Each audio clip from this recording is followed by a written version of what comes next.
Hey, I'm Teresa Maldonado-Marchak. Welcome to my episode on Confessions of a Rib Flarer. I want to share with you that I spent probably half of my professional dance career as a rib flarer. And rib flaring is a pronounced hyperextension of the front of the ribs, so a jutting forward, in a faulty attempt to appear bigger, stronger, taller, larger than life. And all that does really is just create pain and discomfort in your spine. And then I would say I spent the other half of my dance career overcorrecting that and imagining that I had a corset every time I inhaled, so that there was minimal expansion, and it felt very restrictive, like I couldn't get in a full breath of air. So we're going to first now determine if you might be a rib flarer and what you can do about it. So let's begin. First, you're going to, I'm going to pull up my shirt so you can see, but I'm going to have you place your hands around your ribs. Take the pinky finger and lodge it down right at the base of your ribs, and then the rest of the second, third, and fourth finger wrap around firmly, and then the thumb will go around the back. Then from there, you're just going to lie down. You're going to relax your pelvic floor and your belly as you take a deep breath in and breathe out.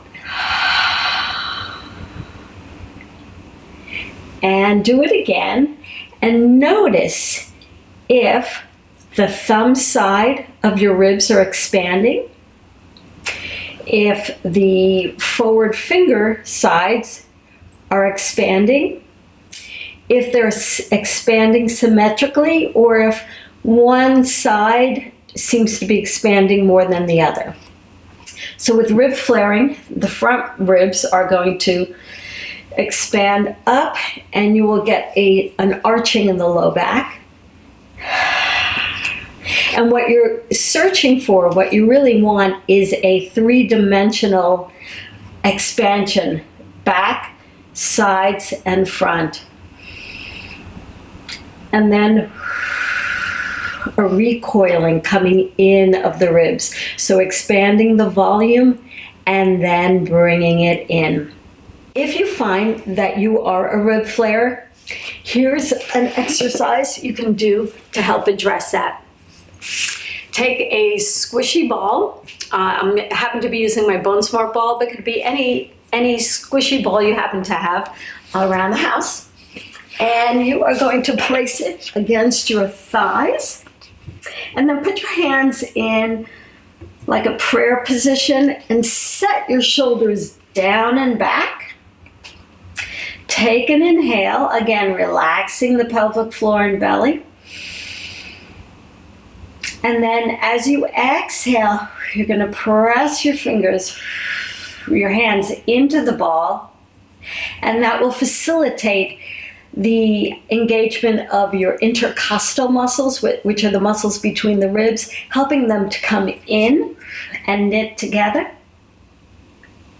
And then on the inhale, relax the pressure on your ball as you expand the lungs forward, side, and back, feeling that rib cage movement. And exhale.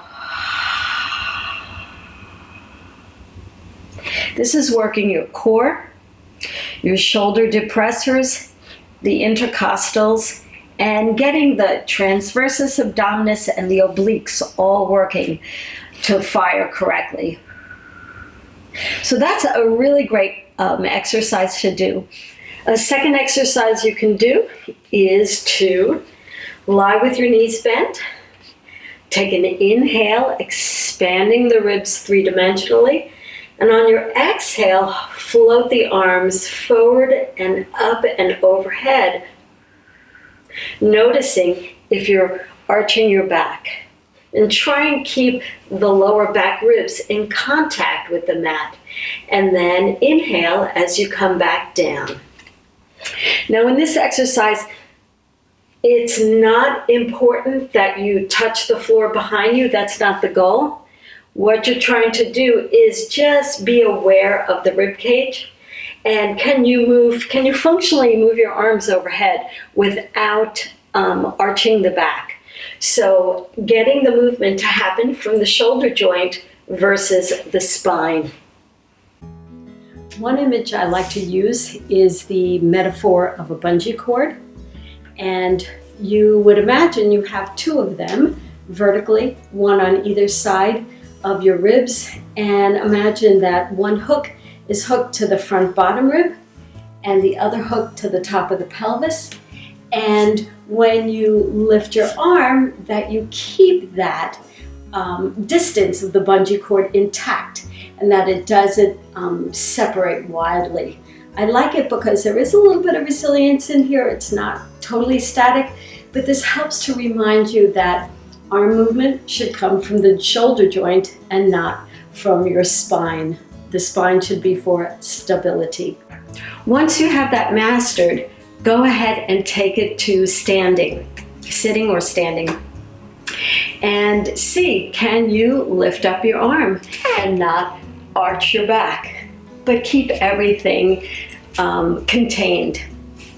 One way you can apply this exercise in a functional way is every time you're reaching for a dish on the shelf or a book in a cabinet, and check and see, can you do it without hyperextending? It will preserve your spine and keep you healthy. So try those two exercises and let me know in the comments section if it helps you. Thanks for joining me, and I'll see you next time.